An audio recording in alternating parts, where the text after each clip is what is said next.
بسم اللہ الرحمن الرحیم۔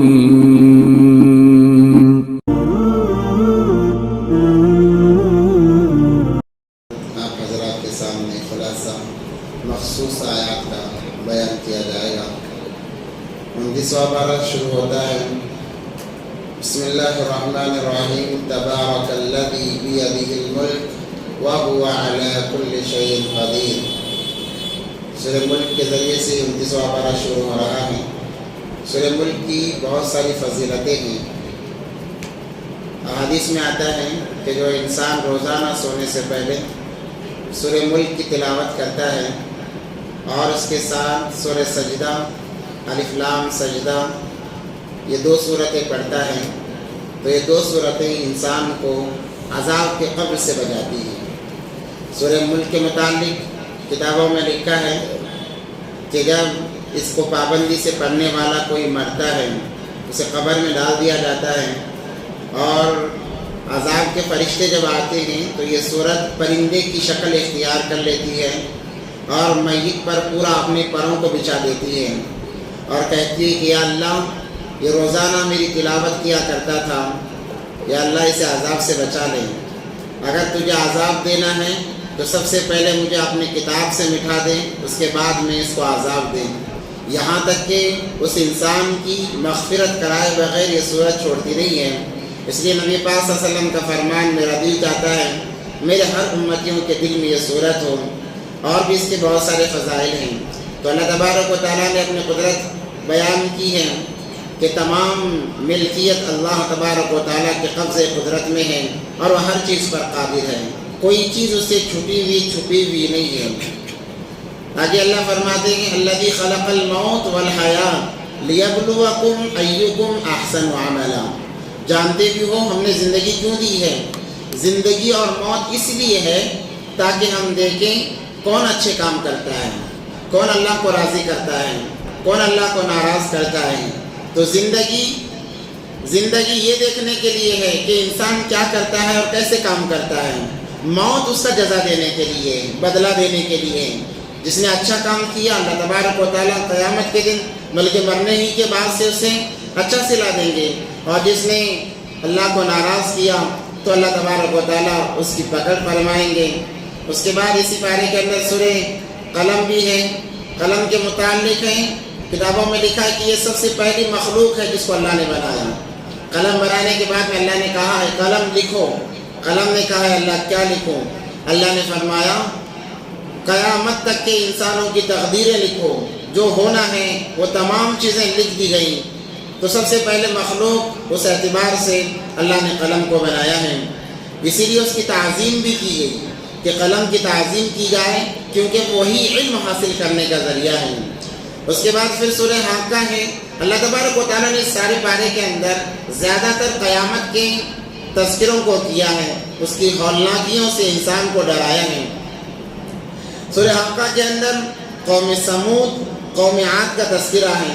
زیادہ تر قوم عاد کا تذکرہ کرتے ہوئے اللہ فرما رہے ہیں سخرها علیہم 7 لیال و 8 ایام۔ یہ قوم بڑی بدبخت قوم تھی، اس نے وقت کے نبی کو بڑا پریشان کیا، اللہ سے جنگ کا اعلان کیا کرتی تھی تو اللہ تبارک و تعالیٰ نے آندھی بھیجی، 7 دن تک لگاتار وہ آندھی چلتی رہی۔ 7 دن تک اللہ تبارک و تعالیٰ نے اس قوم کو عذاب کے اندر مبتلا رکھا۔ 8 دن اور 7 راتیں اللہ تبارک و تعالیٰ نے اس قوم پر عذاب برسایا ہے۔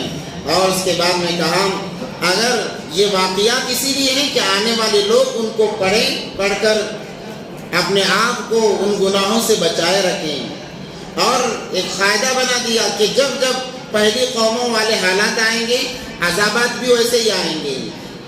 پہلی قوموں کو جس گناہ کی وجہ سے ان پر جو عذابات آئے ہیں، اگر یہ قوم بھی ان گناہوں کا دوبارہ ارتکاب کرے گی اللہ تبارک و تعالیٰ ویسے ہی عذابات کو لائیں گے۔ پھر اس کے بعد میں اللہ تبارک و تعالیٰ جنتیوں کا تذکرہ فرماتے ہیں، جو لوگ اچھے لوگ ہیں، فرما برداری کر کے گئے، اللہ کی مان کر گئے۔ دیکھو اللہ کو ماننا الگ ہے، اللہ کی ماننا الگ ہے۔ آج انسان اللہ کو تو مانتا ہے مگر اللہ کی نہیں مانتا ہے، نبی کو تو مانتا ہے مگر نبی کی نہیں مانتا ہے۔ اصل ہے اللہ کی مانے اور نبی کی مانے، اسی میں کامیابی ہے اور اسی کے اندر نجات ہے۔ تو اللہ تبارک و تعالیٰ نے جو اللہ کی مانتے ہیں، رسول اللہ صلی اللہ علیہ وسلم کی مانتے ہیں، ان کا متعلق فرمایا فَأَمَّا مَنْ أُوتِيَ كِتَابَهُ بِيَمِينِهِ فَيَقُولُ هَاؤُمُ اقْرَءُوا كِتَابِيَهْ، اللہ نام اعمال سیدھے ہاتھ میں دیں گے، وہ سارے میدان محشر میں ہر ایک کو دکھاتے پڑیں گے کہ دیکھو یہ میرا نام اعمال ہے، میرا رجسٹر ہے، اللہ نے مجھے کامیاب کر دیا، خوش و خرم رہیں گے۔ اللہ فرمائیں گے کُلُوا وَاشْرَبُوا هَنِيئًا بِمَا أَسْلَفْتُمْ فِي الْأَيَّامِ الْخَالِيَةِ، اب کھاؤ مزے کرو، تمہیں اب کوئی روکنے والا نہیں۔ دنیا میں تم نے چند دن روکے، اپنے آپ کو روکے رکھا، رمضان کا مہینہ آیا کھانے سے روکے رکھا، اب کوئی قید نہیں ہے، کھاؤ جتنا کھانا ہے، مزے کرو۔ پھر وہیں پر نافرمانوں کا تذکرہ، وَأَمَّا مَنْ أُوتِيَ كِتَابَهُ بِشِمَالِهِ، جس کے بائیں ہاتھ میں نام اعمال دیا گیا، وہ کہے گا وَيَقُولُ يَا لَيْتَنِي لَمْ أُوتَ كِتَابِيَهْ وَلَمْ أَدْرِ مَا حِسَابِيَهْ مَا أَغْنَىٰ عَنِّي مَالِيَهْ هَلَكَ عَنِّي سُلْطَانِيَهْ، وہ کہے گا افسوس، صدا افسوس، یہ دن نہ آتا کتنا اچھا ہوتا، نام اعمال ہمیں نہ دیا جاتا کتنا اچھا ہوتا، میرے مال نے تو مجھے نقصان کر دیا، میرا بیڑا غرق کر دیا، میری حکومت نے مجھے نیست و نابود کر دیا۔ تو انسان افسوس کرے گا، مگر اس کے ہاتھ افسوس کے علاوہ کچھ آنے والا نہیں۔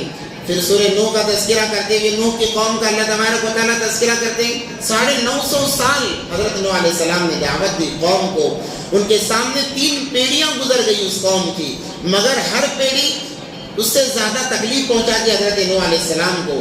جب جاتے نوح علیہ السلام قال ربی انی دعوت قومی لیلا و نہارا، کہا اللہ میں نے اس قوم کو دن میں بھی دعوت دیا، رات میں بھی دعوت دیا، فلم یزدہم دعائی الا فرارا، مگر بھاگنے کے علاوہ ان لوگوں نے کچھ نہیں کیا، بلکہ کانوں میں انگلیاں ڈال لیتے، چہرے پر کپڑا ڈال دیتے، نوح علیہ السلام پر کپڑا ڈال کر اتنا مارتے کہ بے ہوش ہو جاتے، یہ سمجھ کر چھوڑ جاتے کہ ابھی مر گئے ہیں۔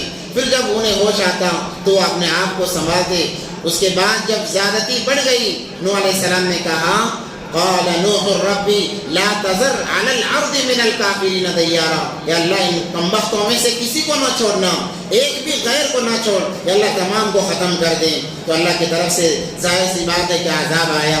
سورہ جن کا تذکرہ ہے، جنات ایک قوم ہے، اسی لیے اللہ نے جہاں عبادت کا ذکر کیا، جنات اور انسان کو ملا کر ذکر کیا ہے۔ جنات پر بھی نمازیں فرض ہیں، روزے فرض ہیں، زکوٰۃ فرض ہیں، تمام وہ احکام جو انسانوں پر ہیں وہی احکامات جناتوں پر بھی ہیں۔ وہ ایک قوم ہے، حضرت نبی پاک صلی اللہ علیہ وسلم کی بعثت سے پہلے جنات آسمانوں پر جاتے، وہاں کی باتیں سن کر کاہنوں کو بتاتے۔ جب نبی پاک صلی اللہ علیہ وسلم کی ولادت ہوئی، دروازے آسمان کے بند کر دیے گئے، تو انہیں فکر ہوئی کہ ہم آسمان پر کیوں نہیں جا رہے۔